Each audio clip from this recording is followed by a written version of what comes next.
This conference will now be recorded.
All right, microphones are now live, Nick. For everyone listening at home, we're about to kick off.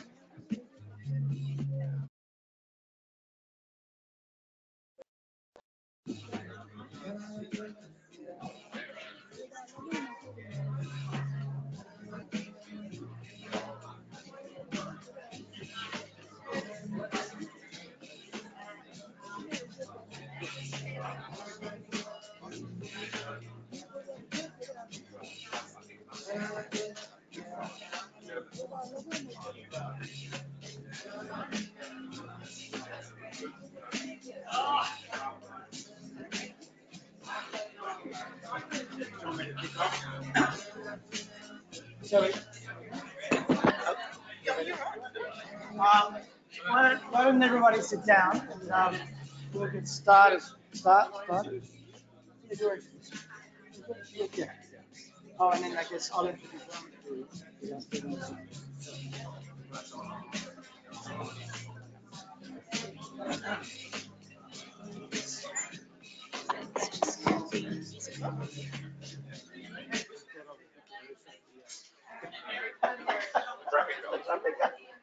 So I just asked him, you're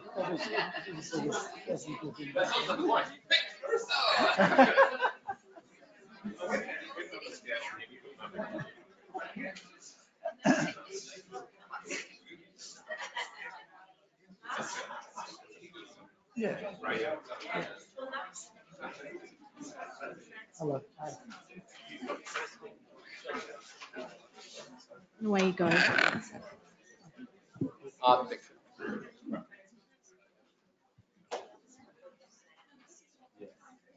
Ladies and gentlemen, it gives me great pleasure to open our second neuroendocrine Q&A session.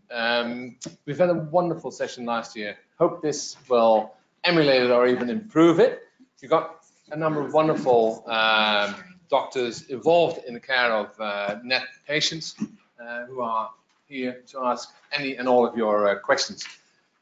You can see there's two main contributors. One is Sydney Vital, that's what I'm directing, and Sydney Vital is a translational cancer research center, meaning it's a center that hopes to facilitate evidence that comes from the bench and goes to the bedside to your treatment as fast and as well done as possible. We fund it through Cancer Institute New South Wales, so Ministry of Health, and we're on a 5-year funding round. So we're in our 4th year of funding. And what we've decided is to fund a number of translational centers of clinical excellence. And one of them at North Shore is Neuroendocrine Tumours. And for that, we fund not only the contributors to leading that flagship, but we also fund a PhD student who will do some basically and very well needed research in neuroendocrine tumours. And we do it in combination with Unicorn Foundation, as you all know, the foundation that has really took it upon themselves to improve the outcomes for you and your families. So I'm thrilled that you're here in big numbers, and I hope it'll be a great evening of some good, if you like, collaborative work and thinking and answers to any of the questions you might have. So I'd like to introduce Nick LeBlanc, medical oncologist, who will be the MC for tonight. Thank you, Alexander. And firstly, thank you all for coming this evening. And we hope that we can be useful to you and to your family members. I'd like to first introduce the panel, which we'll go through systematically. One of the things I wanted to do that, one of the reasons I wanted to do that is because neuroendocrine tumours are a complex disease. Many of you probably have realised that. And consequently, there is no one expert in the disease. And we, in this hospital, have set up a multidisciplinary team that reviews cases and provides advice and information back to the doctor that's leading the case to then discuss with you.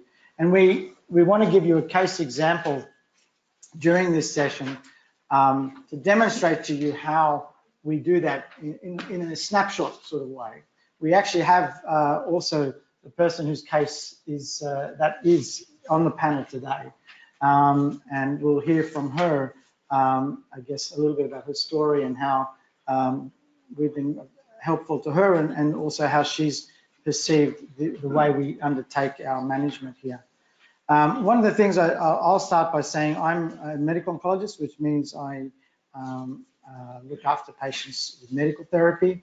I got involved with neuroendocrine tumors because I had an individual patient that when I first started consulting many years ago, at a time that I had just done some research in an area that was contributing or associated with this particular disease, and my interest then grew out of that. And that particular patient, I do remember fondly. She was also inspirational in bringing some of the Unicorn Foundation to this institution. Unfortunately, she's since passed away, but I do remember her, the value that she brought to the community and with this disease. Now I chair the multidisciplinary team meeting, which we host every 2 weeks, and many of the doctors on this panel are a part of that. So I'd like to pass on to Professor Rocha and ask him and ask everyone on the panel what led them to pursue an interest in neuroendocrine tumours, or why are they here? Thanks, Nick. I'm here because you told me I had to be here. So I'm Paul Rocha. I'm the head of nuclear medicine here at Royal North Shore and clinical director of nuclear medicine in Sydney.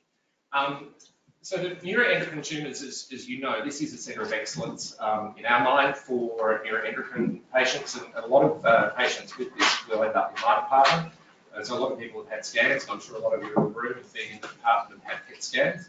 I'll be telling you a little bit more about those, or explaining them a little bit more. But the other thing, of course, with this is it's not just the diagnostics, but the therapeutics, and lutein therapy is also conducted in nuclear medicine. So this is one of the few specialties, I guess, that I deal with in the hospital, where we do a lot of diagnostic work, but we also do quite a lot of therapeutic work.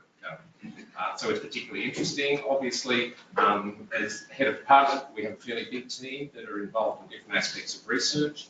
And the other thing I've sort of also got very involved in is the government side of things. So as I sat with John Lydon down there with various difficult people in the Ministry of Health talking about funding lutein, and more recently dealing with similarly difficult people in Canberra talking about the funding of dotatate scans, I've got to see some of the political side of this as well. So various facets of the disease. Thank you. And Alexander? Well, you've already told us who you are. Alexander, by the way, is our chief representative surgeon in the multidisciplinary team meeting, as well as leading the Sydney Vital. There is an anecdote why I became a surgeon and not a nuclear. It's too tall. Now, when I was a student in the Netherlands, and I took a 4 weeks nuclear imaging because I thought that is the future. And then they showed me this scan. It was actually of the carcinoid, so neuroendocrine, then carcinoid patient. Said, and we're very enthusiastic about the location of the tumor. And I went, I'm not sure about this. This is 30 years ago. Now you can see that the tremendous development we've made in functional imaging of neuroendocrine disease, where we can actually pinpoint to the exact almost half centimeter where the tumor is and how active and what sort of activity it has. But I wanted something more hands-on, so that's why I became a surgeon.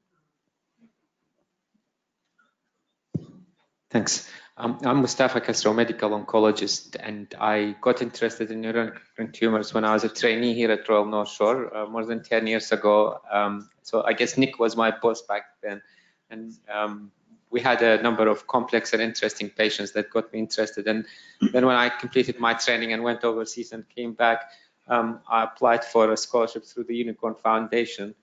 And then I used that to do some neuroendocrine tumor research. And then Unicorn Foundation helped me to do some other trial work that led to a large randomized clinical trial done through the AGITG, the National Collaborative Group for Gastrointestinal Cancer Trials. And I'm the chair of that study that's open nationally at 16 different cancer centers. And I work here as a medical oncologist. Thank you. I'm Dr. John Parrikar. I'm a general practitioner at Normanhurst in Sydney's Upper North Shore near Hornsby.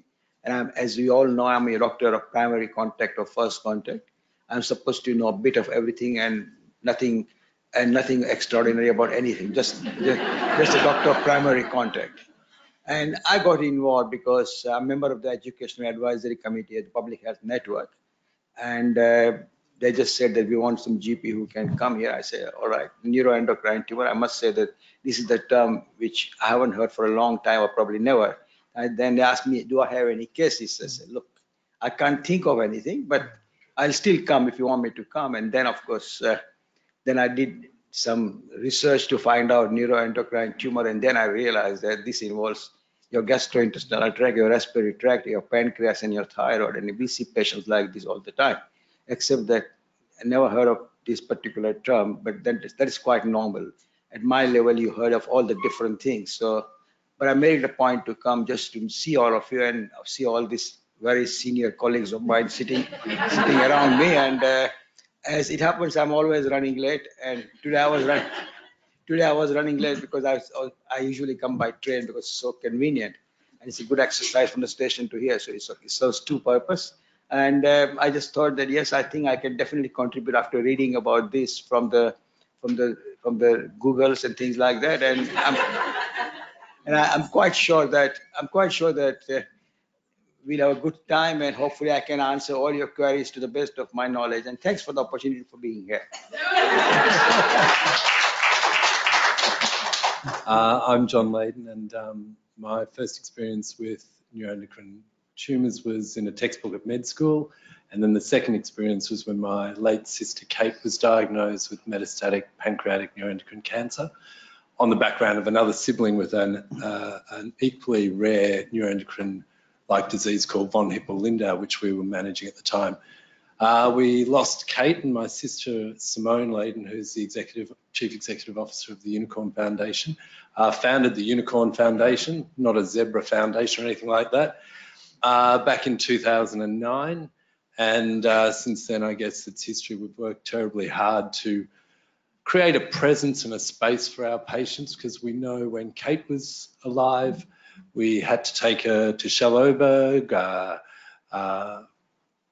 Richard, no, in New York, he's passed now. Dick. Anyway, a New York specialist, and we went, well, she was being managed at Peter MacCallum, but back then we were only at the edge of our knowledge and getting people together. So fortunately, we have galvanized and created a space for fabulous physicians and surgeons and allied health members here in Australia who work collaboratively.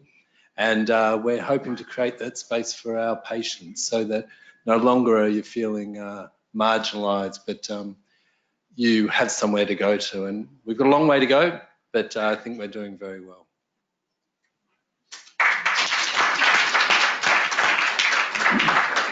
Hi, I'm Meredith Cummins. I'm an oncology nurse by background. I think my first carcinoid patient was in the 90s. Excuse me.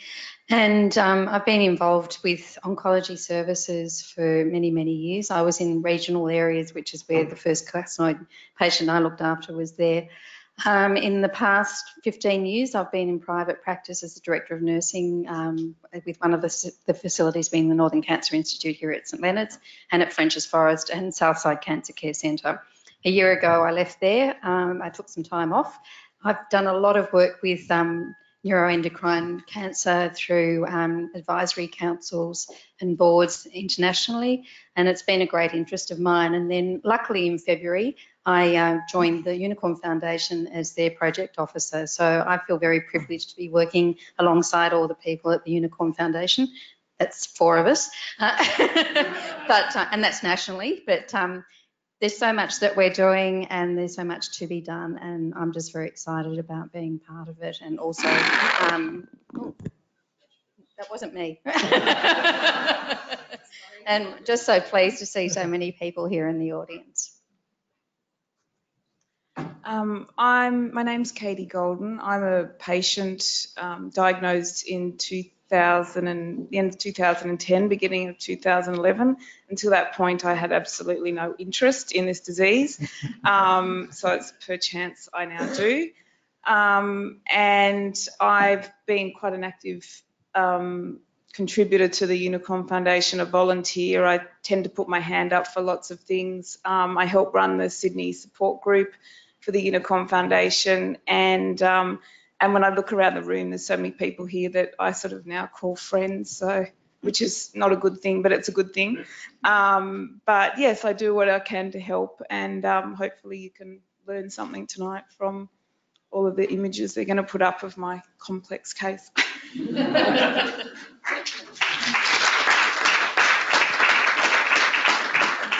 So there you have your panel. We've got a number of questions that have been posed already, and I thought one is fitting to introduce the theme. The topics that we hope that we can address for you is around diagnosis, therapy, living with a disease, engagement of the GP, and also looking at how we can improve resources and funding to do more research to make outcomes better. The first question I got here, and I'll open it to the floor after this, is taken from Tamana, and it says, how common is NETs? Who are generally affected? What can be done to prevent or early diagnose NETs, and what treatment modalities are available? That's pretty broad. But I thought we might start with how common it is. I don't have the actual incidence figures in my head, but I will say to you, it's not a common disease in the way that we look at breast cancer, prostate cancer, colon cancer, etc. If you look at the list of incidents, it's actually quite low down. But it is gradually increasing, and it's been well documented in US studies and other population studies to be gradually increasing. The other thing about it is not the new cases, but the number of cases in total, so the compounding effect, like compound interest. Because it is the nature of its disease, the success of some of the therapies, and what we hope is that people are living longer with this disease, the number of patients we have now is exponentially rising through that compounding effect, and that's called prevalence. And it's actually more prevalent than many of the other diseases that are more common in occurrence. And that's a very important fact, and it also affects a lot more people in the community, because as many of you may be patients here, you're people who are working, functioning, have families, etc. So the impact on the community and the burden to the community as a whole is far greater than many of the other more common diseases by the number of cases. So that's, I thought, a little bit of an introduction into the disease. But I'll open the floor to some questions here now, and we've got some others that we will address as we go along, and then Paul will interrupt it at a time that perhaps we get to a question around imaging and use that as the opportunity to look at the case. So does anyone have a question they'd first like to, they've kept up and they want to ask? Nick, you said that it's more prevalent now. Could it just be that medical professionals are more aware? And that's why it's being picked up? More? Yeah, one of the first things that people ask when you actually see that rising is, so it's actually getting more common, so the incidence is rising, but the prevalence is greater because you've got a compounding effect for better survival. That's not to say that people don't die of this disease. It's to say that compared to other tumor types, if you look at pancreas, gastric, and even colorectal, the prevalent people living with the disease is what I'm talking about, is actually much higher. So to your point, when we first saw the incidence rising, people were thinking, is it because we're getting better at the diagnosis and are we looking for it more? And there is an element of truth in that. Pathologists, for example, are better at classifying it. Our diagnostic tests are better at it. But even despite those two things, there's still a long lag time, and you might hear that from others on the panel, between onset of symptoms and the time to diagnosis. And that's because the symptoms can be so vague in the beginning with some patients. And there is no screening tool that you could do that universally will search for this disease. Although you could argue that the Gallium scans for might show you are quite good. They're not applied in the screening sense.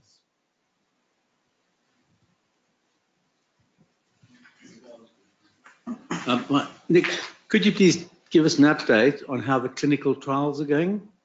I might pass that one on to Mustafa if you'd like. He's actually leading one of the national trials. I'm doing another one, but perhaps just to give someone else a chance on the panel. Mustafa, would you like to answer that? Yeah, that's very generous. Thank you. So I guess before we say that, we have to understand that NETs are not one disease. So that there are the grades 1, 2, and 3. And a grade 1 NET is very different from grade 3 and grade 2s in the middle. But even the grade 3s can be divided into 2 subsets, the extremely high grade and aggressive, and those who are not as aggressive. So the trials will also be built on the basis of the grading. So in the grade 1 and grade 2 tumors, there have been, well, like when I first started getting involved with this disease, there wasn't much in the way of high quality, large sample size clinical trials. But in the last 10 years, we have seen a number of large international multi-center randomized trials of high quality that confirmed the efficacy of a number of treatments, including PRRT, so lutate, but also chemotherapy and targeted therapy with that 2 drugs that are proven to benefit patients with grade 1 and 2, especially in the pancreatic primaries. One of them is called Sutent, the other one is called Afinitor. But the grade 3 is more difficult to study because it's less common and the patients have more aggressive disease. So I guess there is a significant amount of work that has been done to confirm the value of certain treatment, but there is a much bigger gap that need to be filled with more trials in the future. And there are more studies ongoing here in the country. So Nick Pavlakis has led a national study comparing chemotherapy with lutate and different formulations. That study has been a tremendous national effort because of a lot of challenges doing a clinical trial in a rare disease. We are doing the NABNEC study in high-grade tumors. That's again a big challenge because often patients, when they're diagnosed, they're not directed to the trial, but they're directed down the wrong path to have treatments that are not effective. And we have to work together, all of us, to encourage patients to participate in clinical trials. And that, I think, it's a good way to pass on the microphone to the gentleman sitting next to me, because in general practice plays an important role here. And many of these patients, when they're diagnosed, they're not directed to the right pathway. So my question, okay, I think John likes to comment on that. Thank you. I will take that. Thanks, Mustafa. But it is true, the Unicorn Foundation often sees patients after their first diagnosis, or when I say sees, hears from them through our net nurse, through Meredith, approaching Simone directly, and we're able to direct you to the centres of excellence. The biggest key for uncommon or rare cancers is finding the right person very, very early in your treatment. It is golden, and I implore all of you out there to tell your friends, family members, anyone, if you're not comfortable, get a second opinion. Go to somewhere where you can be directed to a knowledgeable person, particularly in rare cancers, who can say there is a trial. We need trial participants. It doesn't mean you're getting an excellent standard of care. We were just discussing earlier, we know a number of patients who have come to us, we've directed them to trials, and in the interim they're given something else by a well-meaning oncologist or someone who doesn't have the expertise. Now that sets that person back in their treatment pathway. And so it's very frustrating because we are a rare, uncommon group of tumours. We are all individuals and behave differently. So, but on the flip side, which is contrary to what everyone believes, you do have some time. We're not talking you need to get to surgery the next day after diagnosis or whatever. You have a little bit of time to seek that referral to the centre of excellence, and that's where the treatment should start, and then you can go back to your regular oncologist or what have you. But you do have a window of opportunity. You're coping with a diagnosis which has been catastrophic or changed your life overnight, but take a deep breath and Google. Have a look, where should I go next? Don't just accept the one bit of advice, particularly if it's outside a centre of excellence, Peter MacCallum, Royal Brisbane, Royal North Shore, and if your oncologist or GP gets a bit shirty, well, they're not worth going to. They should say, well, I'm not. I'm maybe out of my depth. Yes, go. You can always come back.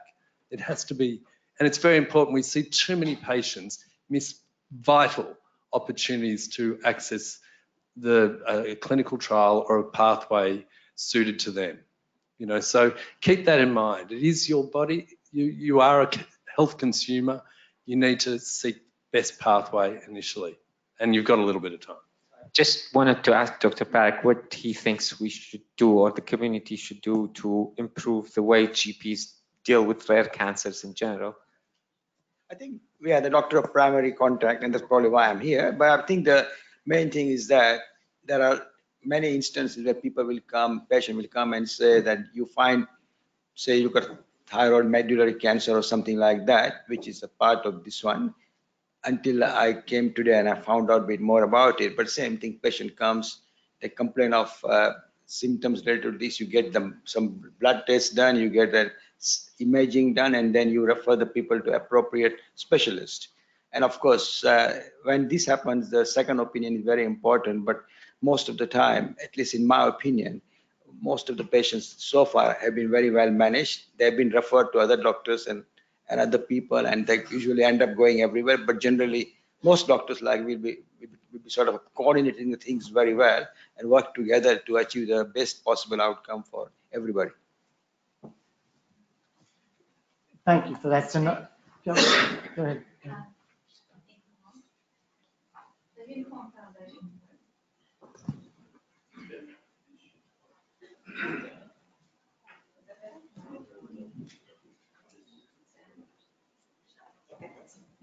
Sorry, the Unicorn Foundation, one of our projects that we're actually doing is surveying GPs who are actually looking after their patients to find out what information they want to get, because we thought it's better to find out from them what the gaps are when they're actually looking after the patient. So that's actually a national survey that we're going to be putting out in the next couple of weeks. And a lot of our patients have come forward, they've spoken to their GPs, and their GPs have been happy to be contacted, so we will be sending that out to them. After we've collated the information from that, we will then go to all the health networks and put it out to all the GPs, so that we can look at modules that we can actually put together on the various diagnosis, treatment, living with meds, all the aspects of it, so that we can get the information out there, so it's not so much of a rare, uncommon cancer that can be treated by them. I might ask Katie to give us a couple of minutes on her diagnosis, and we might then go into the case that might introduce some themes that could bring out some more questions. Katie, why don't you tell us about the very beginning?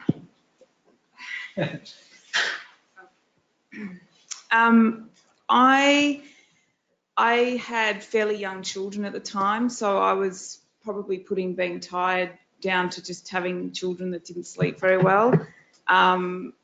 But I just felt like something was wrong, so I kept badgering my GP, and she sent me for an ultrasound of my gallbladder, and I said to her, I think I have Crohn's or I'm celiac, there's something not right.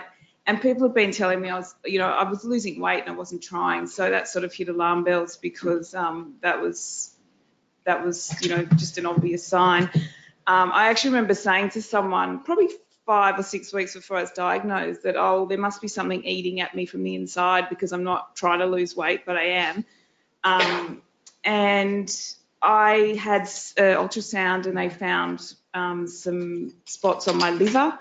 And so I had a CT that day, and it was New Year's Eve, and they said to me, look, we don't normally tell patients, there's the head radiographer at the place, and he said, but there's a mass on your pancreas, which isn't an easy time, New Year's Eve, to sort of, when everyone's closing down to celebrate, to sort of find out that you've got something on your pancreas and in your liver.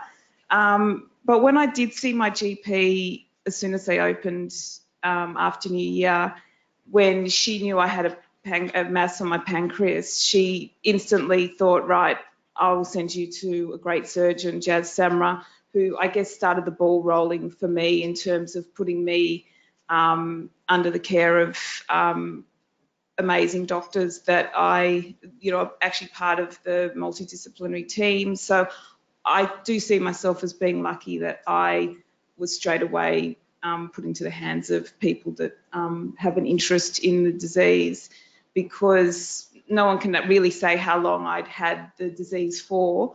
And that started my journey, which is, 7.5 years onwards so far. And I don't think there's many treatments I haven't had over the time. And yeah, so that's sort of how I was diagnosed. But I do a lot of volunteer work through the Unicorn Foundation and also the Cancer Council of New South Wales. And I do come across a lot of patients that I know it's taken a long time for a lot of them to actually get help from people that actually understand and know what they're doing. And some of those people, when they come to a support group or they talk to the net nurse on the phone through the Unicorn Foundation, they often get steered in the right direction, or just by asking questions, they start to actually, realise they have to be their own advocate.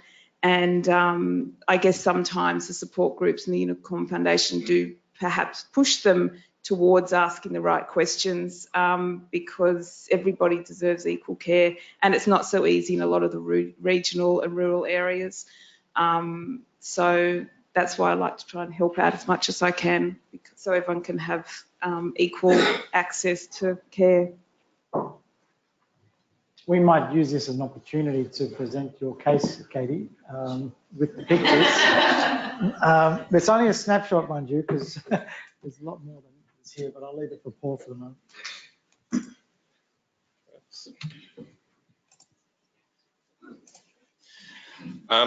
Trust me, if we were going to present Katie's whole story, we'd be here at this time tomorrow night.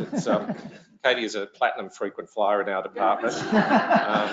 And we're always glad to see you. And look, I must say, I think to have your scan shown in an audience, thank you very much for doing it. But it will show a journey. Katie's journey is about as complex as you're going to see, but I think it'll give you an opportunity perhaps to touch on some of those ideas. Just for the first few minutes, I'm going to put my nuclear medicine hat on and just tell you a little bit about some of these scans. I know quite a few of you will have had them, but this is a PET scanner, a PET CT scanner. These things cost about $3 million, and we have most of the big hospitals have them. We have one here in the public hospital and one over in the private. So on the scans I'm going to show you, there are some things that are meant to be there and some things that aren't. So this is a gallium dotatate scan. So that's the liver, that's the spleen, that's the kidneys, the bladder, that's the pituitary gland, and you can make out a thyroid scan. So there are things, what we're looking at is somatostatin receptors. There are normal organs in the body that have these. So when you see the scans, don't worry if you're seeing livers and spleens, they're meant to be there. Some of you may have had this, which is an FDG, fluorodeoxyglucose is what FDG is, so it's an FDG PET scan. This is actually the most common PET scan that we do for a lot of different tumour types. The brain lights up on one of these, that's the heart, and you can see again liver, spleen, that's the bladder. So that's what we expect to see. And in case you're thinking, gee, they spent $3 million and all they get is black and white pictures, we do have a CT and we do get colour images and we look at it in different planes. So we look very important when we're reporting them, but there is a lot of information there. All right, so Katie's journey. So we didn't start doing lutate therapy here until 2013, 2014. So before that, she actually had some treatment at St. George. So I'm going to just skip very briefly through that. You tell me if I've got any of it wrong. And excuse the big, there are a few big words up there, but as Katie said, she originally had a lesion in her pancreas with some spots in the liver. The pathology on that was a G3. Now, Mustafa mentioned this, that there are different grades, a G1, G2, G3. G1 is a less aggressive, G3 is a very aggressive tumour. So she actually had quite an aggressive tumour back then. So she had surgery, part of the pancreas was taken out, the spleen, and TACE. TACE is transarterial chemoembolization, so it's a liver-directed therapy where they inject a wire up into the liver and inject some chemotherapy down there to try and reduce the blood flow, and obviously there's some chemo in there. So she had that back in 2011. She was put onto some sandostatin, but then had progressive disease, so now it went to the bones.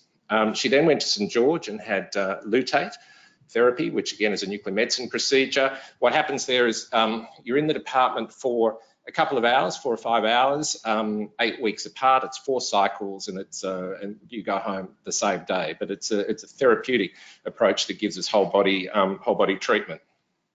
So she initially had a good response, but then unfortunately the liver came back, and then she had part of her liver removed and then had some chemotherapy. So did I get all that right up to 2014?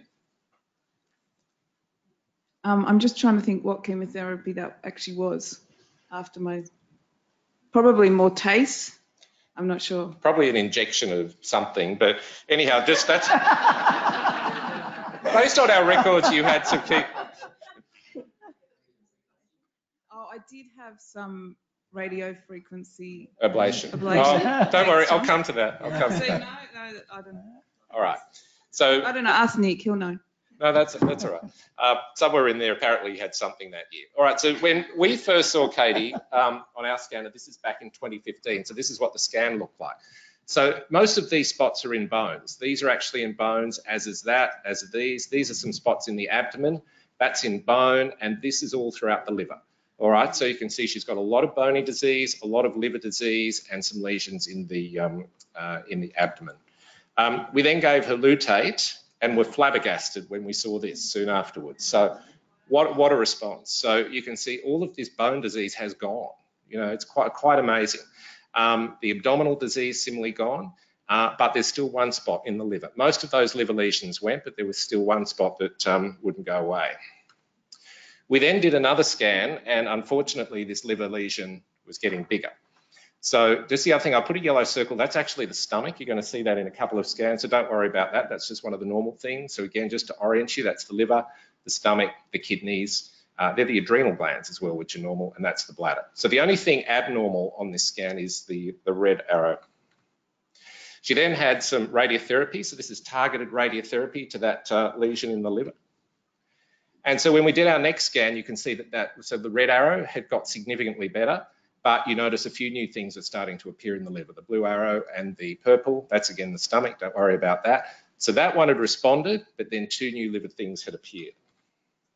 She then had SIRT, which is a selective internal radiotherapy, which is a nuclear medicine procedure, where again, they feed a wire up into the hepatic artery, into the liver, and we inject some yttrium-90 down there. And again, she had some TACE at the same time. So clearly the aim was to try and get the liver under control. So the next scan, again, you can see that the red lesion got a little bit better. The purple one completely gone. So had a great response, but the blue one was getting a little bit bigger. So then most recently immunotherapy and chemotherapy, and that's what Katie's scan looks like now. I think this was only a couple of weeks ago. I think I might have reported this scan, but so this is where she is now. Again, don't worry about that. The only abnormality is that lesion there, and maybe there's something there. But you compare where we were and where we are now, it's pretty impressive. And just to show you, again, we look at some various cuts through here. This is back in February of 2015, so early on in that journey, but you can see here on the CT, so this is a CAT scan. So that's the liver, that's the stomach, all of that, bit of bowel out there, and obviously there's the bone. So you can see here that there are a couple of lesions lighting up in the gallium dotatate, completely gone. So they've totally gone after that lutate therapy. So really that's where we started, that's where we are now. So, you know, great response. In terms of FDG, again, we could be here for hours showing the FDG scans. The FDG scans show us the more aggressive disease. If it lights up on FDG, that's telling us this is a more aggressive disease that we've got to get in and treat. Back in 2016, when those liver lesions were appearing, you can see here that these lesions were all lighting up. So that obviously concerns us when we see that. And this is what her scan looks like today, perfectly normal. So the liver, nothing to see there at all.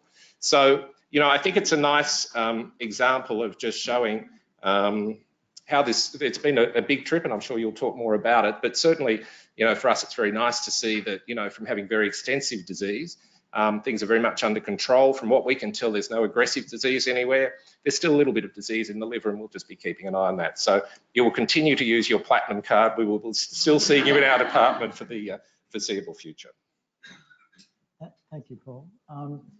The case was intended to demonstrate the complexity of the disease, but Paul simplified it a great deal. Each time point that there's a scan, there's a complex discussion, and in some cases, and we didn't present it all, surgery was involved, where we resected the area of cancer that we thought was growing in a disproportionate way to everything else. And Katie, of course, had to be involved in those discussions to agree with that. We're also concerned about all the stuff that's been going on into her liver. We wanted to make sure her liver is healthy enough to tolerate things. So the department runs a scan that can measure the liver function and give us an estimate of what we call the reserve of the liver is to know what's safe to do and what not to do. So whilst we've simplified it all, behind the scenes it's certainly far more complex than we're presenting with just a picture here. Not everyone, of course, goes through that road all the time as Katie has, but everyone may at some point certainly go through this aspect of the journey. One of the questions I had here was, can NETs be cured? And what is the survival rate and what is the role of a GP in handling a NET case? So the question of a cure, NETs, like any cancer and tumour, can be cured if you pick it up early enough, isolate it in an organ and remove it. The trouble with a lot of NETs is that they can exist for a long time before they are declared, by which time they've already metastasized. So the question that then could be, and cure, and then the question is, how do you define cure? Cure means it doesn't come back, or it hasn't spread and it will never come back, or you outlive the disease. In many cases with patients with NETs, our goal is to actually have people living with the disease. So that changes what we don't use the word cure, but we say that you're living with the disease and it's in remission. And outliving the disease, you could argue, is a cure in itself. But cure, in the medical sense, usually means it's gone for good. And we never can achieve that many patients with neuroendocrine tumours. Alexander, do you have a comment? On a number of occasions, and certainly in younger patients, we always send an appendix when we've done an appendicectomy for the pathologist to look at. And it's fair to say that probably in 1 to 2% of all appendicectomies, there is something, be it an adenoma or be it a neuroendocrine tumor in its earliest form. I think those are the patients that we actually cure. But the real issue then is, how do you make sure, and how do you make someone feel at ease? And certainly if you're a parent of a 16-year-old or an 18-year-old who has had a neuroendocrine tumor of limited disease, limited scope, where we all agree that the chance of that turning into something nasty is limited. But it's actually quite difficult to say, because it may be 10 years or 20 years down the road that something still might happen. And so that's a struggle for us to advise you the best we can, and certainly in terms of follow-up, because you don't want to have a 16-year-old that actually has a very, very minimal and slight chance of something happening go through follow-up year after year after year with investigations that probably do not mean that much in terms of predicting whether or not someone will have or will not have disease when they turn 26 or 30 or 35. No, that's a good point. In fact, what's difficult for us is one of the questions here is around how often you do the scans, is establishing a framework where we have guidelines based on evidence as to how often we do things. So a bunch of us, through a group collaboration with Canada, went to a meeting 2 years ago to try to establish some international guidelines on follow-up for people who had a tumour cut out. And what we realized is that in fact there wasn't a lot of evidence to guide it. So it turned out to be what's called a consensus statement. Everyone coming to some common agreement. And the meeting involved Canadians, Australians and Americans, and in the end, and New Zealanders. Gallium scans weren't mentioned as a mandatory in that meeting. And you know why? Because the Americans don't have ready access to them. And they didn't want to promote a policy of using tests that they didn't have ready access to. If you had asked this panel what tests we'd prefer to have more often, for a low-grade neuroendocrine tumor, it would be a gallium scan ahead of a standard CT, although we do a CT with it. And so, to your point earlier, Alexander, one of the guidelines was, who do you not have to do any tests to? And there is a subgroup of people who are lucky to have a very early tumor picked up by fluke or serendipity, and it's cut out, and if it has good features, you say, well, that person's chance of recurrence is so low, it's unnecessary to do the test. But when you say so low, you actually say it's like a lifetime risk. It's a lifetime risk. 1 to 2%. That's what we're talking about. So yeah. really, because otherwise, as you said, the relapse could be late, up to 10 years. And in fact, very difficult to frame a policy of follow-up and how often you should check something that could come as late as 10 years. Just want to say that it's very individual, because patients, like for you, when you say lifetime risk of 1%, it does mean something. But for most people, when you tell them that, they don't know what it means. What does that mean? Like, if I'm 1 out of 100 people, I have 1 chance of getting it, or I have 100 chance, but out of those 99%, I won't get it. Is that in 5 years? Is that in 2 years? Is that over the next 80 years I live? And some people are more prepared to accept no scanning, while others insist on having CT scans and gallium scans and other PET scans.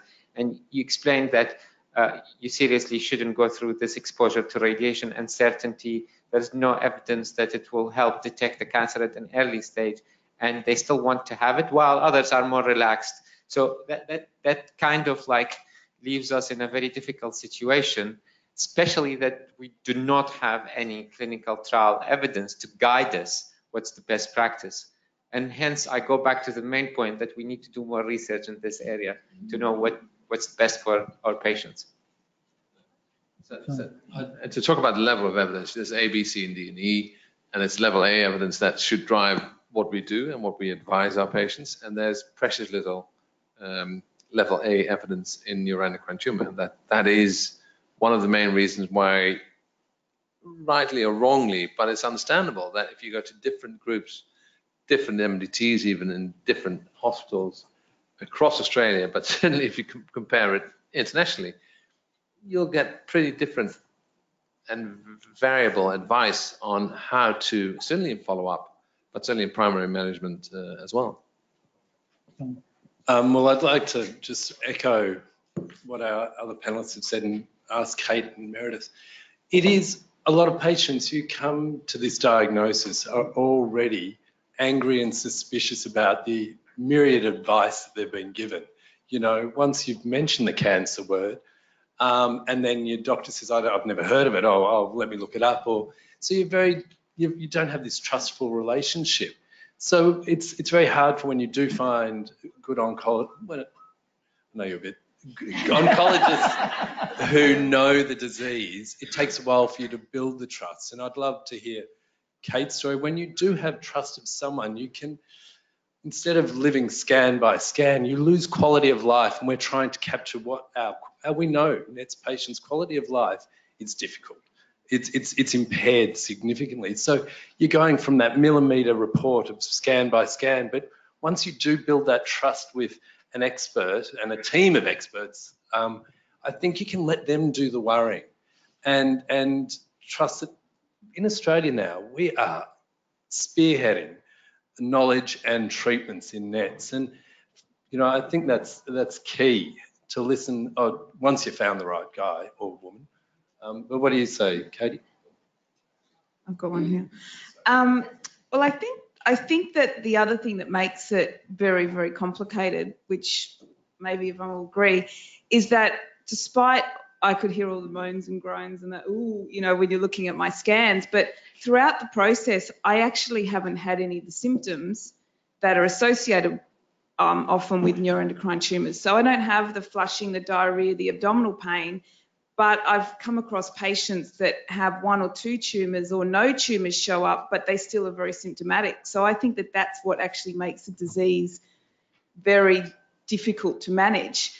And I do feel fortunate that I've got a team of doctors that instead of saying to me, well, you're fine, you're not showing that you're sick, you haven't got this, you haven't got that, so we're not going to scan you, they actually have to scan me fairly regularly to see what's going on, because the scans will actually guide their treatment rather than actually waiting for me to say, I feel terrible. And I think the only time I've really felt terrible was probably before diagnosis, because my blood sugar was dropping a lot. I didn't know what it was. I thought I was obviously having too many chocolate muffins in the morning and just addicted to them. But at the same time, probably only the last chemo I had, which was Folfox, was probably had the most lingering effects of me actually feeling dreadful and it affecting my day-to-day life. But otherwise, I might be covered in tumours on my scans, but I actually feel really well, which I know most of us hate, because people will say, but you don't have cancer, you look so well. So it's a really hard thing, because there are patients that certainly don't have the tumour load I have, but they suffer chronically from so many of the symptoms that affect their day-to-day life. We often discuss toilet habits in our meetings, and it's quite common, but that is I know that that's a major inconvenience and a daily challenge for so many patients who perhaps don't have that sort of all those black spots on their scans, but have other issues that they're living with.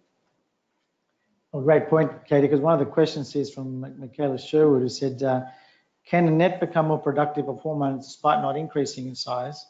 So it brings up the topic of what's called a functional tumour.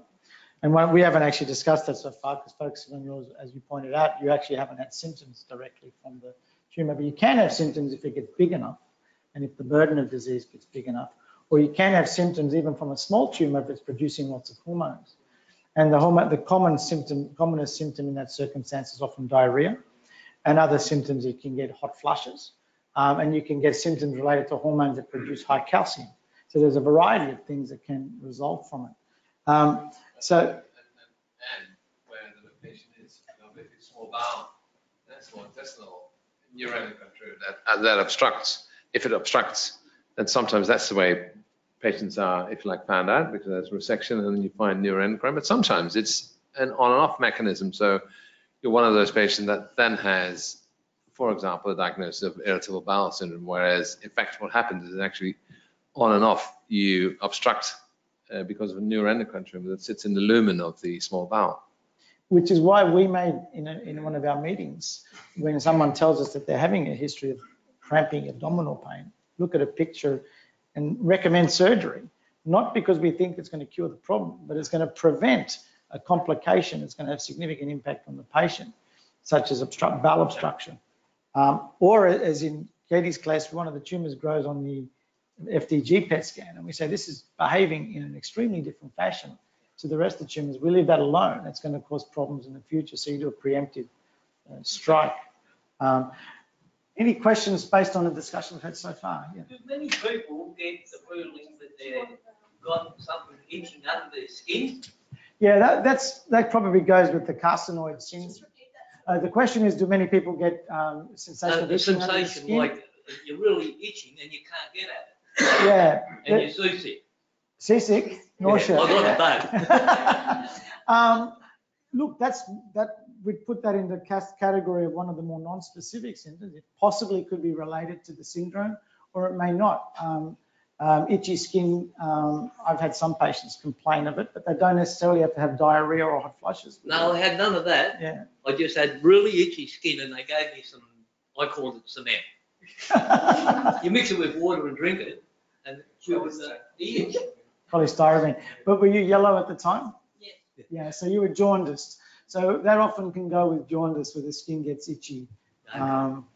That's the cement product that she has. Next one. It's a question of. You talk about pheochromocytomas and paragangliomas in relation to any differences or similarities. I'll just repeat that. Could you talk about pheochromocytomas and paragangliomas in relation to differences or similarities compared to other nets? But that's a good question, and I guess it goes back. Endocrinologist on the panel. Yeah, so it goes back to the first point I made, that this disease is not one disease. It's a variety of different conditions that are all lumped under the title of neuroendocrine tumors. So there is a whole spectrum of diseases that have that feature of being endocrine, meaning has some features of cells that make hormone, but they also have some neuronal features as well, so it's called neuroendocrine. So pheochromocytomas are tumors that start in the adrenal gland, but again, they're also not the same. So some of them are very low grade and they just sit there and do nothing. While there are malignant pheochromocytomas, it's about 10% of the cases, they metastasize and they cause a specific syndrome of increasing blood pressure, headaches, and palpitations. So the patient could present with a blood pressure problem that's not controllable with blood pressure tablets. That could be the first presentation of the disease, and that's very different from a pancreatic neuroendocrine tumor or a neuroendocrine tumor in the small bowel. And the paragangliomas are also very specific. Their genetic makeup is very different from other neuroendocrine tumors, and the treatments we use for let's say a small bowel or a pancreatic neuroendocrine tumor do not work in paragangliomas. So it's incredibly complex. And some of them in the pancreas, they, depending on the cell of origin, they could make insulin. So they will be an insulinoma. They could make an enzyme called VIP. It's not a very important person. It's a vasoactive intestinal peptide. And when they make that hormone, the gut starts losing fluid in enormous quantities. So they get a diarrhea that's not controllable with any medication. And these syndromes are very complex, especially if you're not familiar with them. So if that patient ends up in a community hospital and they think it behaves like cholera, essentially. So if you don't think of it, you won't make the diagnosis. The acronym for neuroendocrine tumours is NETs, and one of the pathologists internationally calls them nearly everywhere tumours. As it's actually, that's just to this last observation, my question is the variety of terminology that surrounds the disease between tumor, carcinoma, carcinoid, and I think that it would be helpful in what the information that you send to the GPs or to make them more aware, to have what, if there is one, an international really terminology that denotes the different kinds. Because when you first mentioned, I've got NET, well, a lot of GPs, I'm sorry, had never heard of it. And then when you go through the scans, then maybe you say, oh, this is not a tumor, it's a carcinoma. So you're a neck, you're not a net. And at that point, so you're trying to figure out the best you can where you stand or where to ask for help. And you go through the scans and then you read somewhere, because maybe Facebook or all other disinformation, they say, oh, have you had a GA68? What is a GA? Well, now, and from what I understand, the GA68 is not for grade 1 and 2, is more for grade 1 and 2 and not for grade 3. But here now from Katie's excursus and voyage, I think she did a GA68 and she's grade 3. So I find... Because grade 3 is above 20%. Yeah, but I mean, this I think is something that GPs probably and Australia I think we all like to classify diseases into categories. So we put them in, this is the corner of G1, this is the corner of G2, that's the corner of G3. But reality does not follow textbooks. So in many cases, you have a G2 that has some G3 elements, and you have G3 that has G2 components. The diagnosis is made usually on the basis of a needle biopsy. So a radiologist sticks a needle into part of the tumor, and they take that sample out and examine it, and they read the rate of division of the cell, and they call it G2. But that needle might have gone to part of the tumor that's not the most aggressive. So in order to make an accurate diagnosis, you need both the biopsy and also the gallium scan and also the FDG PET scan. If you don't do all of them, you do not have a complete picture. But to your point, there is an international nomenclature, and it is confusing, and we find it as well, because pathologists often change some of the more complex ones. But there are ones that are fairly black and white. There's the grade 1, and it's up to 2%, 2 to 20% grade 2. And then you have G3, 20% up to, now it's 55%. And then there's the ones that Mustafa alluded to in the beginning, the neuroendocrine carcinomas, which are put above 55. But you can't use that score alone to try to predict what's going to happen. As Mustafa was saying, you need to look at the total information you have to try to understand. And if a patient is known to have a disease, you have a period of time where you've watched the journey, you get a sense of the direction in which the tumour is going. But when we first meet someone, we don't know that. We've caught them in a snapshot in time. And we may hear from them that they've had a history going 5 years of diarrhea or flushing or other symptoms. But we're then trying to predict what's going to happen forward. We need all the information to try to make that the emphasis of what's going to happen forward to try to decide the degree of treatment that we should undertake. Just in addition, this again from Facebook and from the group of NEX. Everybody asks, what's your Ki-67? And all of these you learn as you go, but you really don't know at the beginning. And so what is this Ki-67? So who should I ask? Then you ask your oncologist or your GP. You say, how do I learn about the Ki-67? I mean, this is where I think that the Neuroendocrine Foundation, which I think is great because are doing really a fantastic job to make it, to spread the knowledge or the awareness around, is where maybe these things, because the patient is very confused when you are asked the question and then you ask the doctors and they say, I don't know where. It takes a long time before you actually arrive at what is the Ki-67. And that is probably important to say whether you're grade 3 and how to deal with. I don't know. I mean, this is just general. The Unicorn Foundation is going to be putting together fact sheets, and those are the sort of things that we'll have readily available so that you can just go online. You don't have to go through a whole book and trying to find things. It'll be well documented and easy to find for all those things. And with the GPs, there will be the modules that we will put together so that they have more of an understanding, so they can then explain to you rather than you going into them and explaining to them. So in the interest of full disclosure, I'm a scientist who works here with the team at the far end of the table, and I'm part of the Sydney Vital as well. But I thought it's been alluded to by a number of the panellists, and it might be worth just making the point.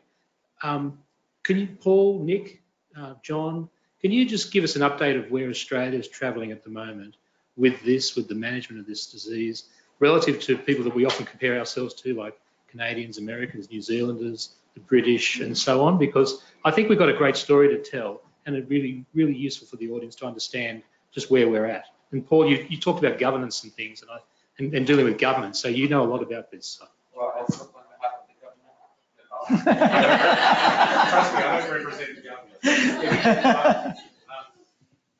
Okay, so that's an interesting question, and I guess. Thanks, Dale. It's an interesting question. One of the things that has become very clear to me as we go to different meetings around the world, for instance, the ENETS meeting or the American meetings, and that is how far behind the Americans are and how far ahead we are. We're in a research collaboration as well with New Zealand and Canada that Nick talked about earlier, and that's really interesting when we start to talk about how we do our imaging. They have not had gallium dotatate scans. In Canada, it's very hard to get them. New Zealand started to get them. We are so far ahead. And the old scanning that they do is something called an indrium octreotide scan. Now, I haven't seen one of those for 20 years, but they're terrible. I mean, these PET scans are just so much better. And so it makes it really, so just keep that in mind as you look at Dr. Google and so on.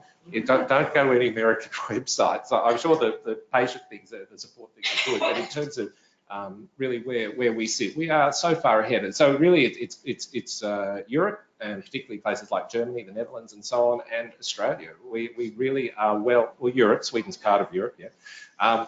They are, we are so far ahead of where many countries are. Similarly in terms of lutate therapy. Now, lutate's been around for 20 years. It started in Europe, again in the Netherlands, and Germany's been doing quite a bit. It's been available at Peter MacCallum, St George. It's certainly now available and funded in Australia. It's very hard to get lutate in the United States, and similarly in Canada, it's quite limited where you can get it. New Zealand, I don't think you can get it at all.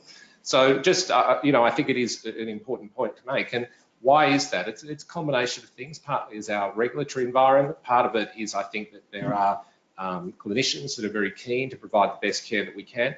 And I have to say, it's also largely related to the likes of Unicorn and John. I know when we were trying to get lutate funding up in New South Wales, every roadblock that was possible was being put in front of us. That was with us going through the usual channels with the bureaucrats. So we all work together. I continue to do that. We continue to do that. John went around the back and got straight to the politicians and was relentless in what he was bringing up in Parliament or getting brought up in Parliament. That's the way you do it. That's the way you have to do it. We know that we had the science behind us. We know we have the evidence, but it just needed a bit of a political angle as well. So it does take, it's a team effort. So, you know, the clinicians and researchers are one part of it. The patient advocacy groups and the political lobbyists are another part as well. So I think to answer your question, at least from an imaging viewpoint and a nuclear medicine therapy viewpoint, we are very, very well placed. And I guess our focus now is the people who should get lutate, for instance, get it. You know, our role now is to try and do these trials so we can work out when, you know, what point of a treatment, what point of a journey, you know, what are the indications when we should go ahead and be treating, when do we wait, when do we not wait. Like in Katie's case, you know, we're keeping a very close eye on her. We know that how her disease behaves, so we really want to be ahead of the game, not behind. But not everyone's like that. Other people, we're quite happy to do a scan once every year, once every 2 years. They behave very differently. So these are the things now that we're working on to try and work out the appropriate timing and sequencing of all of our different treatments. Sorry, I've answered that very long. I want to echo what Paul said. What we have in Australia, and to answer Dale, and to reassure you all, is a community. We have a community of dedicated and passionate doctors. We are supported in Australia by pharmaceutical companies who are at the forefront of looking after you, not trying to push anything. So we get a lot of support in kind for all our education and whatnot. We are now, through the Unicorn Foundation, I guess, we're creating a community of potent patient advocates, and we just need you all on board. And through that, when novel and new treatments come through, we'll be able to hopefully lobby the NH and MRC to get big grants for studies. We need you to get involved and put your hand up for our patient quality of life apps and our databases, because that's the only way a small number of us can create a big space and lots of noise. And I think throughout Australia, in every single state and territory, there are committed physicians, all in a very and surgeons, anaesthetists, who are very much committed and communicating for the best outcomes of their patients. The US is very siloed. Europe's very siloed. The lack of collaboration is there because they want to protect their IP, whatever they're doing. But here, we are really spearheading, thanks to the passion of many of the people on this table, as well as those outside the room.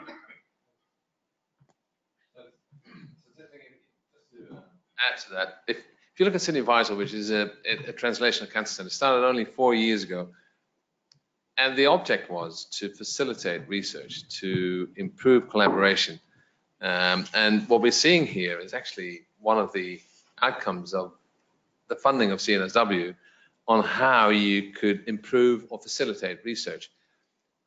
So one of the concepts of Sydney Vital is that what we're actually really interested in, and we think is a niche for the Northern Campus, if you like, is it's a broad term, but it's functional imaging of diagnosis and treatment of cancer. So we actually don't want just the anatomical information of a CT scan, which says, oh, there it sits, or there is where the problem is. If you do functional imaging, which is dotatate, FDG, for example, you actually get a really good feel for how that tumor actually behaves and how it behaves to treatment. And in that sense, it's actually becoming a model for how we look at treatment of other cancers. So actually, we're really in front in terms of functional imaging of disease, in terms of management and diagnosis in neuroendocrine tumors, which I think is unimaginable if you looked at it 10 years ago. one of our junior doctors who's done a PhD through Sydney Vital had led a paper that looked at a scoring system to incorporate both these tests. It is now getting a presentation at the European Neuroendocrine Tumour annual meeting next year to workshop that, because we had I think the current president come over and observed, sat in our MDT and watched what we did. I thought, wow, we could learn from this. And what we lack in Australia is not the effort, the passion, it's just the size. And one of the handicaps we have is becoming centres for some of the clinical trials is often difficult. And I'm only saying that and so we have to work hard at trying to create our own trials. Lobby for funding can be difficult because there's a lot of preconceived ideas, and everyone on this panel has had to cop that. The preconceived ideas about the disease not being common enough or not being significant enough to be worthy of funding, and that's one of our challenges. And only through, I guess, lobbying and through concerted effort can we change that.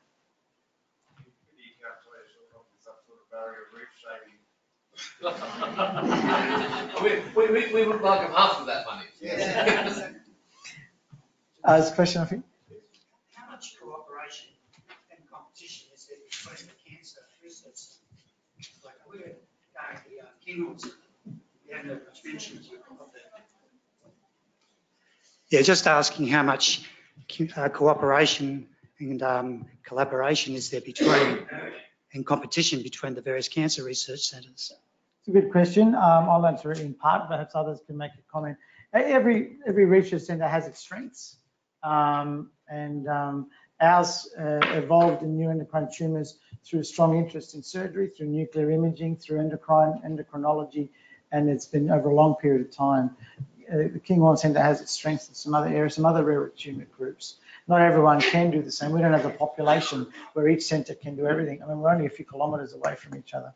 And I think in Australia, we could probably do better at recognising where there are strengths to concentrate those strengths and to, I guess, work more, interact better. In our multidisciplinary team meeting, we invite clinicians from other parts of the state to present their cases. We do get patients from as far away as Lismore, Orange. Patients can't be expected to travel here for all their care. The doctors there present the case, we discuss it, we give advice back. And then when there's a change, we bring the patient back, and the patient then goes back home under a recommendation and a pathway of treatment. From a research point of view, the same issue arises. If you have a rare tumour, you can't have every single hospital wanting to put their hand up to run that trial. It doesn't make sense. It makes sense that the centre that has the greatest population to run that trial and have referral to it. And what I think you're referring to in collaboration is to refer across to each other where there is a trial most suitable for patients.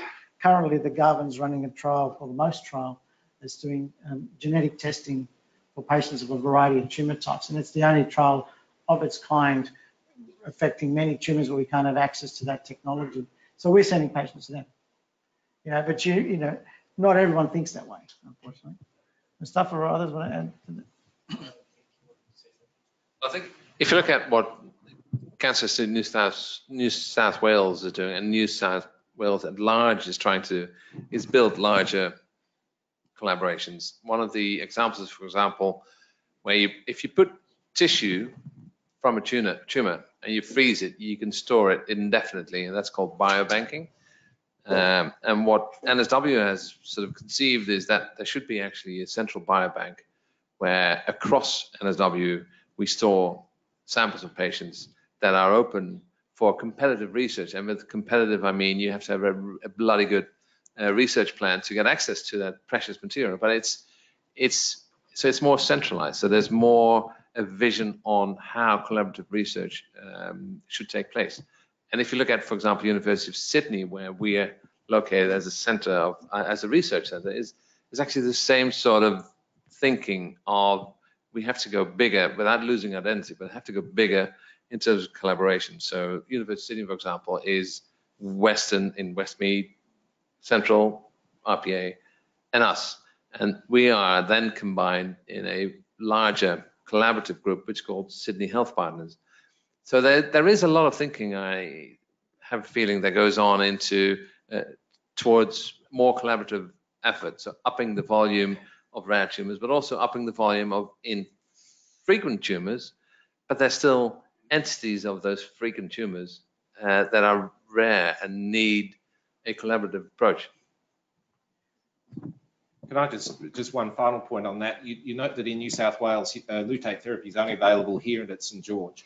And that's probably a very sensible thing. It's a bit complex what we do. You need obviously a lot of people that have got the skills, that understand it. And the more you, like anything in life, the more you do of it, the better you get at it. So, you know, I think that's a sensible decision of government. The scientist down the front is actually a physicist. He's involved. We do a lot of quantitative work on these scans. We're looking at overall dose, we're looking at the kidney dose and so on. So you really do need those skills around you. So I think that sort of as you move into these rarer tumours, it does make sense that it's not offered on every corner, but really in the centres of excellence. And for New South Wales, that's here in St George. There's a question there, and I'll answer the question on the board. I'm from New Zealand for this. Is there somebody you would recommend in New Zealand? You should see Ben Lawrence in Auckland. To be working with Ben Lawrence in Auckland. I've had the dotate scan done in Auckland. I'm from Rotorua, and working with my oncologist actually has worked here at Royal North Shore. So in Auckland, they have a neuroendocrine team. Yes. Ben Lawrence is one of the oncologists who's very interested in the diseases, doing research in this area. He hasn't trained here. I think Michael Finlay trained at RPA, right? Yeah. Yeah, so probably it's Michael Finlay, who is the same team. So it's the same group of people. Can you write their names down and I'll pick them up at the end? Because Ben Lawrence, like Ben and Lawrence. Yeah. So what's unique in New Zealand is Ben has actually set up a national registry, which actually is something that's being set up here through the Unicorn Foundation and with funding from IPSN to do the same in Australia. And he's also collected, he's been doing it for several years now. He has data going over a long period of time, including material from the patients to look at their genetics of their cancer, and in the biobank that Alexander discussed. So, and we collaborate with Ben. We're going to be sending some material to him. And one of the studies that I've been involved with, Ben's leading one of the biologic sub-studies of that study. So I'll give you the name afterwards. So we've got a couple of questions here, and because this is a QA session, we should get back to this. So one of the ones is, can one of the panel elaborate on the success of the somatulene autogel injections prescribed for NETs? So for those who don't know, somatulene autogel is one of the long-acting, what we call somatostatin analogs, and it's injected on a monthly basis, and it can suppress the hormone production, but also it can also prevent the growth of tumours. And in a clinical study, in a randomised trial, one of the several that was published in the last few years, it was shown when given early in the diagnosis of a patient's journey, can delay the time to which the tumour grew and spread. So we hope that the government will have it funded soon for that purpose, but we've been using it for a while to relieve symptoms and to control disease overall. And the Americans produced a study several years ago when these drugs first came out, and they did what's called a before and after look. And before these drugs were available and an after, and the overall population survival was actually better just because of because of the advent of drugs such as this. So we think it's an important part of the treatment of patients with neuroendocrine tumours in suppressing tumour growth and controlling symptoms. Another question there is, what does serotonin intake indicate? I'm on an antidepressant of answer, which is selective serotonin. Mustafa might answer that one. So serotonin is a chemical that's involved in transmitting signals within the nervous system. So in the brain, when the neurons talk to each other, the serotonin is part of the messenger, so it changes to a different chemical. Outside the brain, in the other organs, serotonin, if it's released into the bloodstream, it causes the flushing. But if you're taking an antidepressant that's a serotonin reuptake inhibitor, it's not going to work in the bloodstream to stop the flushing. It's a different interaction. So although the name is the same, but they do different things. So you should not confuse the serotonin reuptake inhibitors with the treatments for neuroendocrine tumors, because that one works inside the brain, which is not part of the body involved with neuroendocrine tumors. Well, while you're talking about serotonin, one of the questions here is about diarrhea. Not a great topic, but it says here, will diarrhea ever stop? And in this particular case, patient says they don't have the syndrome, just a resection. So the point of the question highlights something that's quite interesting, is that not all diarrhea is the same, and there are many different mechanisms for diarrhea for a patient with neuroendocrine tumors. First, it depends on where the tumor is, what organ of the body is affected, and whether you're also secreting or not secreting a hormone. So you could have a situation where your tumor is actually gone. You could have lost your pancreas. But as a consequence of losing your pancreas, you've lost the function of the pancreas in terms of its production of digestive enzymes. So you have a form of diarrhea which we call steatorrhea, for which you can actually help by giving enzyme supplements to help do the function of the pancreas by helping digest food. And then there's the other type of diarrhea Mustafa alluded to earlier, where you're producing this hormone that just causes a watery diarrhea. And then there's the one that's related to serotonin. And those the drug somatulene autogel and the other one that's available, these can suppress that serotonin-based production to reduce the diarrhea. And we also have a new drug at the moment we're hoping will get funded in Australia called telatristat. It's an oral drug that also works on the pathway of production of these nerve transmitters that can produce diarrhea. And so diarrhea is not, it's like neuroendocrine tumors are not all the same. You've got to ask, what is it? Diarrhea is also very complex as well. So other people on the panel. Sorry, Alexander. Just staying on the topic of octreotide and their analogues, there are a couple of other questions relating to carcinoid crisis. Okay. I have verbal diarrhea, obviously. He's a colorectal surgeon. You've got to give him the floor. Sometimes it's really important to know what sort of effects you can have from surgery. So if you, for example, have a neuroendocrine tumor that's located in the ileum, terminal ileum, where the appendix is, and then the treatment could be, for example, what we call a hemicolectomy, where you take part of the colon, part of the small bowel. Now, the thing is, in between that small bowel and colon, there's what we call a valve, and the valve makes your small bowel content, which is very liquid, only portion-wise get into the colon. Now, if you do a right hemicolectomy, you lose that valve.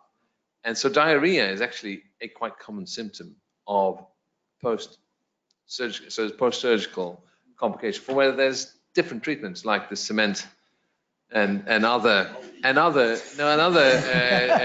medication that's simply directed at absorbing more water from your colon. So that's a significant point to make. John, we'll raise the topic of the yeah, I guess syndrome just answering some of these questions, and on, as I was saying, the octreotide topic. Carcinoid crisis, some of you will experience if, and you have different precipitants or triggers. I've handled a number in my anaesthetic practice in cardiac and otherwise in the perioperative around the time of operation. When you're handling tumours, it's not uncommon. If you do need information, there was a topic of carrying octreotide. It is found in most rural, it should be found in every rural and metropolitan hospital in pharmacy. But we do have information produced by the Unicorn Foundation that can be carried with you in a card. And I would encourage all of you to wear a MediAlert bracelet of something to that effect. The accurate treatment of carcinoid crisis is an adrenaline or noradrenaline or some of the other things we have, but it is octreotide, and octreotide is safe to give in certain doses. So it is wise of you to definitely look at the website or speak to our net nurse, or I think we've got some information outside, but carry something like that, because it is quite a specific treatment for it. And also for you, keep a diary of when it may occur, and let your oncologist know if there are definitely any triggers in that, and it may be related to your long-acting octreotide dosage or and whatever. especially if you're going to have a procedure and you haven't seen your oncologist for a while and the pattern of your symptoms has changed, that's really important to let us know, because that's when we worry that a crisis could be triggered more likely. And we've learned the hard way in developing a policy of prevention through having a country patient sent to us who we hadn't seen in the lead up to coming in for the procedure, and ended up having a crisis. But obviously, as a result of that experience, that patient did well, but we learned to have a policy now of prevention. But it's very important. You can, as John says, diary is actually quite important in this disease because patterns change. And people often say, you know, I get the diarrhea, and the first question I ask is, what have you been? It's changed. Have you done anything differently? And we forget. I mean, if you ask yourself, what did you eat yesterday? You know, remember every meal that you had through the day? You probably won't, or you might for yesterday, but certainly will forget the day before. And so I often get my patients to use a diary, particularly if their symptoms are not controlled, to see if there's some patterns. Not so much for diarrhea. Well, actually for diarrhea, so we did a study of one of the new drugs, and actually the study's success was based on demonstrating objectively that there was a reduced pattern and frequency of diarrhea, and that's how we demonstrated success of that drug. And I'll just add with the cards, there's little wallet cards that are out on the table outside, which one is for carcinoid crisis, so it gives an indication of what needs to be done for that person. So if you carry it in your wallet all the time, the other one is going to tie in nicely with the diarrhea. It's a little card that says you need to use the toilet urgently because you have a medical condition. So you can show the card. If you say to somebody, go to a shop and say, I need to use your toilet, and they go, oh yeah, show this card. It's got the Unicorn Foundation, everything on it. It's been validated so that, yeah, you can use the toilet. And also talking about recording, I will be going through shortly the app that's going with our Planet Registry, and that's going to be a perfect way that you can actually record, and I'll show you what the Bristol scale and what you can put. But your doctor can actually get into that if you're not there. So if you've got a problem, you can ring your doctor and they're going to actually be able to see what's happening in the pattern with that app, but I'll go through that shortly. Alexander, I've got a question for you from Sandra. What criteria are used to determine the resectability or not of tumours? Well, that's we have till 10. I think most of it depends on whether it's primary. So it depends on whether it's primary or whether it's metastatic. It's a very different approach. It depends on the physiology of the patients. What is your reserve? What can you handle? And some of these operations are fairly big. And it also depends on your wishes, and that then coincides with what is your functional outcome after surgery, which in some cases is very different in terms of where the location of the tumor is. For example, if you take out the pancreas, we have the means to make you better in terms of supplying you with all the necessary enzymes and hormones. It's a very different story if you talk about small bowel. And in small bowel, it's not so much the simple tumor that's in the lumen of the small bowel. It's always to do with the lymph nodes or tumor mass that's in what we call the mesentery, which is the band carrying the blood vessels that support the small bowel. Now, if the surgery involves removing that tumor and then it sacrifices the blood flow to the small bowel, you lose your small bowel. You can't live without small bowel. There's no quality of life in that. So it depends on where the tumor is in primary surgery. And certainly in secondary surgery, it's how the tumor reacts, what sort of complications you have from the tumor. Does it respond to therapy? And if we don't have non-invasive therapy, do you need to take it out? Even if there are other spots where there is a tumor. And then everything depends in surgery on how good the blood flow is after you've done the surgery. So because wounds don't heal without blood flow. So and then specifically on small bowel nets, it's very much dependent on whether there's enough blood flow centrally to support the rest of the small bowel. That often dictates whether or not your small bowel net with masses in that mesentery can be resected. I think all in all, it's of course complex, but it's very much a discussion, I think, in what the functional outcome is after resection and what you can live with, but also what your physiological reserve is in terms of how good you can resist major surgery. We've got a couple more questions, and then we might move to the next session with Meredith. So one of the other questions we have, I think it's reporting to genetic risk, predisposition. The question refers to a child of a parent with a small intestinal net having an increased risk of getting a tumour. I'll start the ball rolling, perhaps others on the panel can add it. There are a small subgroup of patients who have hereditary syndromes where it's clearly defined predisposition to neuroendocrine tumours, and not just of the gut or the pancreas, but of the thyroid and paragangliomas and other tumours. And they're well described, and a family history will often define those particular risks, and those patients can have selective screening to be checked for those. Others want to add to the panel discussion? Yeah, it's just that, like, with the rarer subtypes, the pheochromocytomas and the like, there is always a need to investigate if there is family history, because even people, like, they don't forget. They say, I had a relative who died of something that no one knew what it was.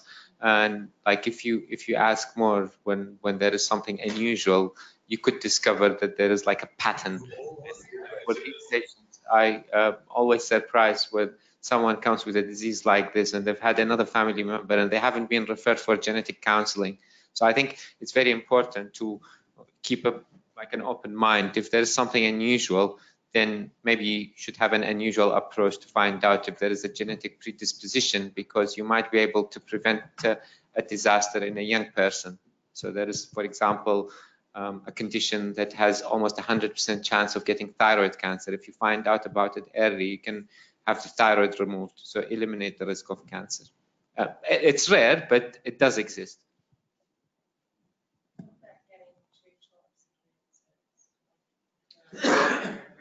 I guess nowadays, because the median expected survival of an Australian individual is quite high, because you have so many years to live. There are a lot of people who had more than one cancer. It doesn't mean it's a hereditary syndrome.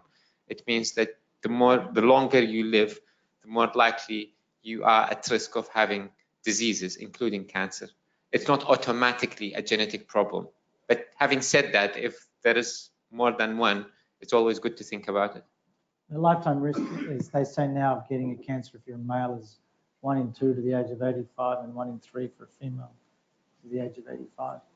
So as we live longer, we outlive heart disease. And something maybe the question is actually, now I have neuroendocrine disease. There's no one in my family, no history. What are my chances that my kids won't have it? I think that is the main question, isn't it? Yeah, so I think that's a good point. You have to make a distinction between that question and the scientific answer. I think in most cases it's what we call sporadic, meaning that it's not part of a hereditary pattern, but in specific unusual neuroendocrine cancers, it could be hereditary. And you should have that discussion with your doctor, I guess, because it's not black and white just to say yes or no. So 2 more questions have been posed. One I want to pose to you, Alexander. Can NETs be misdiagnosed as achalasia? It shouldn't be, but one would hope not. So, but not, yeah. I'm a colorectal surgeon. Achalasia, his esophagus is really the other end of the spectrum. But anything that causes obstruction or causes something to intercept, and that's an interesting concept. If you have something in the bowel moves, and if you have something in the bowel sometimes telescopes into itself. That causes pain and obstruction. So anything that obstructs something which is hollow, like esophagus, can give you almost like a colicky pain in your esophagus. So yes, I think it could be, but I mean, it would be a rare occasion, wouldn't it? Because esophageal NET is really rare, and achalasia is not that. It's not that frequent a disease. The other question I think refers to survival. What is the average survival? I could certainly answer it by saying what the 5-year survival is. The pooled 5-year survival for most studies now was 60%, now it's over 65% 5-year survival of all neuroendocrine tumours of all stages. But individual tumours and individual subtypes can have different prognosis. Any other last questions? Are you people actively looking for people to join clinical trials? Yes, so to answer your question, there are clinical trials where we are addressing therapy, and those trials are applicable to patients whose disease needs treatment, and if that treatment's appropriate for them, we're certainly looking for those. We are looking for patients to participate in clinical trials where we're asking questions to gain information. So there's a trial being conducted out of the Peter MacCallum that we're participating in that is looking at patient symptoms and trying to address their symptom burden. There's another one that's addressing what's called financial toxicity. What's the impact of the cost of their illness to the patient? And one of the reasons we want to gain that information is particularly with lobbying for the government to demonstrate, particularly as I said before, this is a disease like compounding interest. The more people that are alive with it, the more impact it has on them. And all the tests and therapies have an impact on them. But we have no information to help go to government with to demonstrate that. So those types of questionnaire-based studies are being conducted in our facility here and across the road. And we often forget to ask the patient, would you mind filling out this questionnaire? If you're interested in filling out those sort of studies, you're not on a treatment pathway at the moment because your disease is under control. There's plenty of those around. And we can, I guess, perhaps through Meredith, put you on to where those studies could be addressed. Yeah, just contact the Unicorn Foundation, and there is actually a link through to do the financial toxicity. If you have problems with doing that through the link, we can actually send you out paper copies. So, well, if there aren't any more questions, we may move on to the Unicorn Foundation patient app presentation. Thank you, Meredith.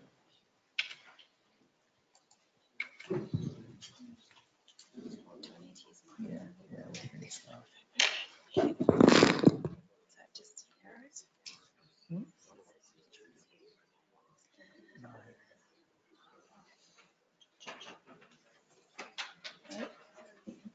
sent it through yesterday.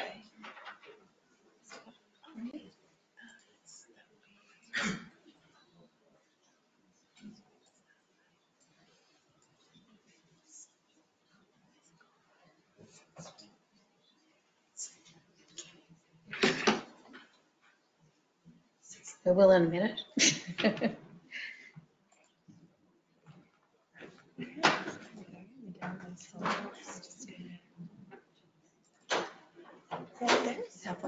Fantastic.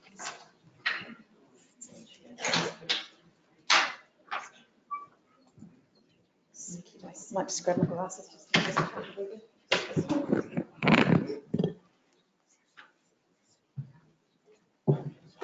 Okay, so we did talk briefly about the app, but there's the Planet Registry, which we're currently putting through ethics.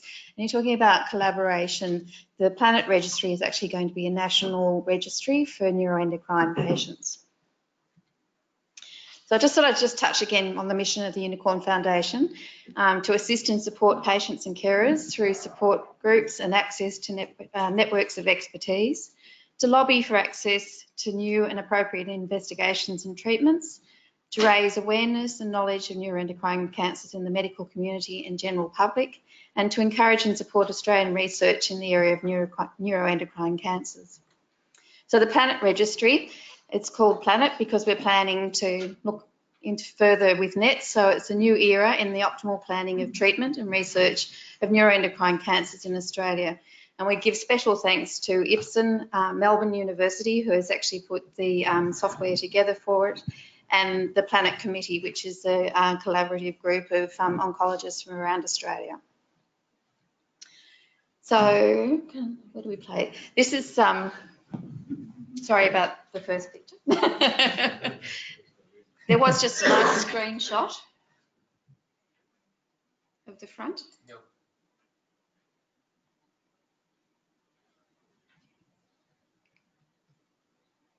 It's always the way, isn't it? It works before you come out here. Just a bit slow today.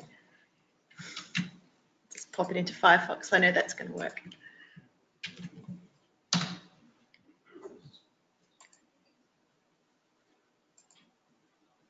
So there's no sound with it anyway. But I just wanted to highlight with it especially that all the data that is actually being gathered is stored securely and safely, and it's all de-identified, so it does not have your name on it at all. We will go through that it's all collected and that there is total consent before people can go into it. And you can only be on this app if you've been to a clinician who's actually given you a unique code, which you put in then. So the code goes in where your name is and then you sign for it. So unlike the My Health and everything, your name is not there and it's kept at Melbourne University. It's not being shared around the place. So as you could see, there was a quality of life survey. We'll get there. So the patient actually enters in the quality of life and it's done periodically. And this is actually an international quality of life survey. And we'll go through shortly and show you some of the questions that are on there, just your normal activity and everything. You go through, you just have to click on the button, nice and easy to use. If you don't click on a button properly, then it's not going to let you progress any further. It'll actually make you come back and make sure that you have filled it in. But it's going through appetite, nausea, whether you're constipated, tired, difficulty with concentration. It's just a very good overview. But as I said, it's international. It's all been totally approved and it's best practice as well. And it's usable for iPhones and Android. So anybody basically that's got a phone can be using it. So it's just basically going through, I think there's 51 questions on it. And then it says that it's not finished. So it'll take you back to the ones that you haven't done. And then you can go through and you see that you've answered everything. And it graphs it. And your doctor can actually see all this as well. So then we go on to the next one, which is the Bristol Stool Scale. And this one you can fill in what your bowels are doing. And you get to choose from what type it is and exactly what time you went. So yeah, you can pick out which one's the best one. And I think they're pretty descriptive anyway. So, and then you can go through to the weekly vitals, which is looking at your weight, your height, which is not going to change, and body fat. So, I mean, it's a very good way, especially if you have got a lot of diarrhea, that you can notice what the weight's up to. And as we were saying before, it's a diary. So you don't have to be writing things down. You can be clicking on it, and then your doctor's got a complete record when you actually go in for your consultation. So it's... And the last one that's on there is ECOG, which is looking at your performance status. So it's looking at how well you can do things, whether you can do a lot of activity, very little activity, and you can see whether or not there's any changes with that.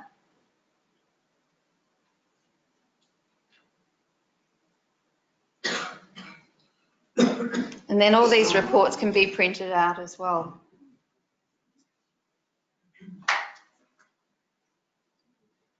I think it's all graphed.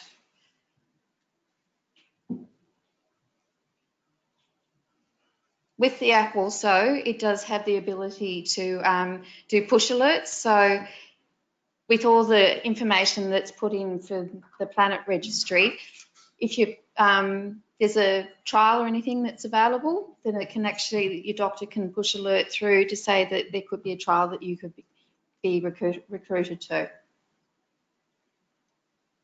And you've got control over it.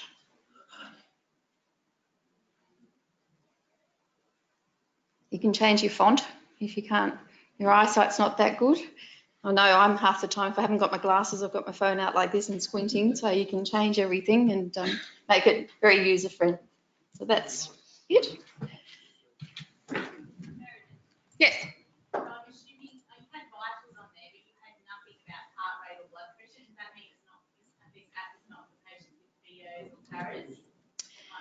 We originally were going to put in blood pressure and everything, but then we thought some people are not going to be able to do that. So down the track, PHOs and paras, it can be, this is the starting phase. We thought we'd start nice and simple, and then we can sort of progress it as we go further. We're back on my things, yep. Okay, so as I said, the Planet Registry is there because we wanted to further research, also the opportunity for clinical trials, advocacy and supportive care. So everything that goes into the Planet Registry from the outset is going to help build on things. So it's the world first net registry. There's nothing in Europe with this. We're the first ones, and we've got 5, or actually more than 5 sites, but we've got Western Australia, South Australia, Victoria, New South Wales and Queensland. And there's some of the states have got various hospitals that are doing them there. So it's in partnership. The patients are actually very much part of the Planet Registry. So you can opt in or opt out. You don't have to be part of it if you don't want to, but we're hoping that everybody will, because by collecting this information, we're actually going to know how many patients with NETs, paras, VOs, everybody, are out there. At the moment, we just don't know who's out there. So by having this, we can be getting consistent information, and then we can be looking at the future directions for NET treatments. So it's been developed in consultation with patients, and with the Unicorn Foundation, we have a consumer advisory group, which are actually, I think we've got a few of them that are in the room, but they're patients that have put their hands up, or carers, so that they can actually help us to work on different things.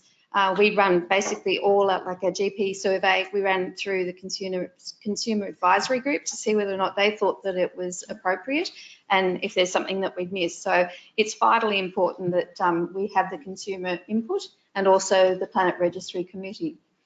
So as I said, only patients linked to the registry can access the app with a unique code, and it's de-identified.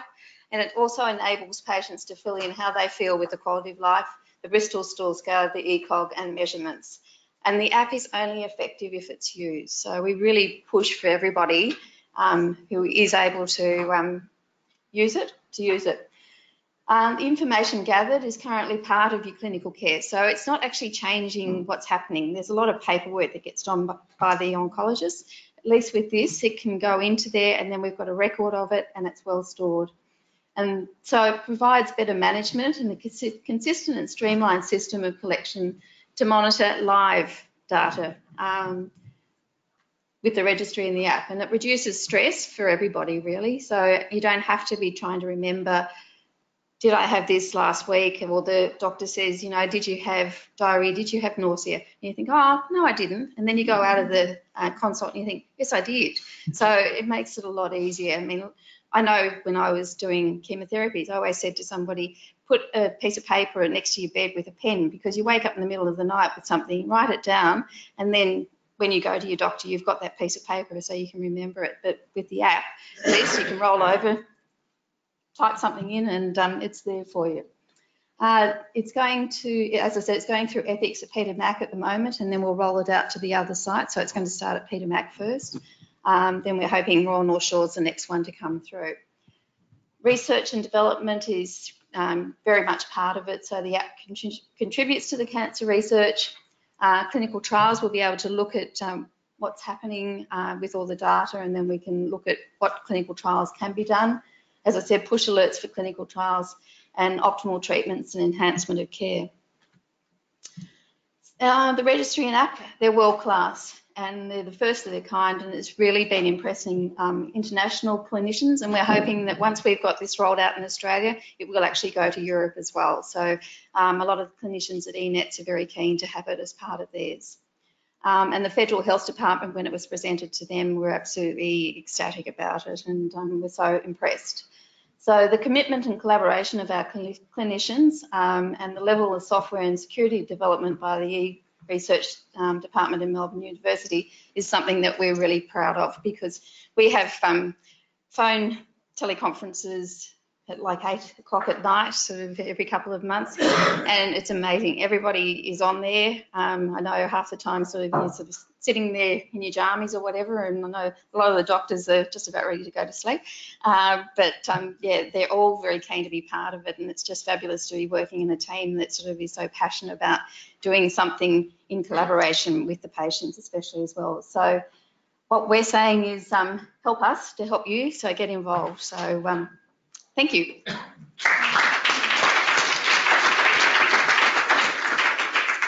And I just wish to thank Meredith and obviously the whole team on this. It has been a labour of love, and ever since the inception of the Unicorn Foundation, the biggest goal that Simone and I have had is to get a database up and running. Nothing, you know, as in health consumer, nothing about us without us. You know, we don't know who's out there. And if you want to do anything, don't do a cup sale for Cancer Council. Just get the app, get online. You know, you'll have octreotide brain or something like that. A lot of the time you go to your consultant and you've forgotten exactly what Meredith said, everything that's happened in the last 6 months. This is the most potent tool to change NETs in Australia and hopefully globally, is collection of data. Because we're rare, if we get everyone together, we have so much more knowledge, and that will help direct our surgeons, physicians and scientists. So this is worth the effort. And I implore you, if nothing else, Unicorn Foundation needs your support of this to help yourselves and future patients. So this is nothing to scoff at, and I'd be really disappointed if every single one of you didn't download the app and get involved. When you go to your oncologist, so it'll be one of the, to start off with, the doctors that are actually in the committee, and then you will get the code at that consult, and then you can go through it. But we will have people around to help you with uploading and doing all that at the outset, so that, yeah, if you're tech like me, yeah, be there going, which one do I press? And yeah. Once it's ethics approved here and across the road, we'll have a system whereby the patients get that easily without difficulty. Yep, it'll be a complete system. But at the moment, it's not approved and it's not ready yet, but it will be shortly. We're hoping by the end of August that it will. Fingers crossed. Question to that. Would it be available to patients that aren't at Petermac and North Shore? So if you're a private oncologist, will you still be able to participate? Down the track, yes, yes. We're just starting with the sort of the major sites to start off with, but yes, it's a national registry. So, and if you haven't had any success, contact the Unicorn Foundation and we'll see what we can do. Well, it's got late into the evening, and I want to probably close up now. Just want to say thank you to the panel for their contributions tonight. Thank you, particularly Katie, for leaving yourself so open to everyone. Sharing your experience. Thanks to Sydney Vital for hosting the event, the Unicorn Foundation for their contribution generally in the area of neuroendocrine tumours in Australia and nationally. And also thank you to you all for coming here. It's a privilege to actually have an audience that's so passionate and interested, and it's what keeps us going and wanting to do research. So thank you.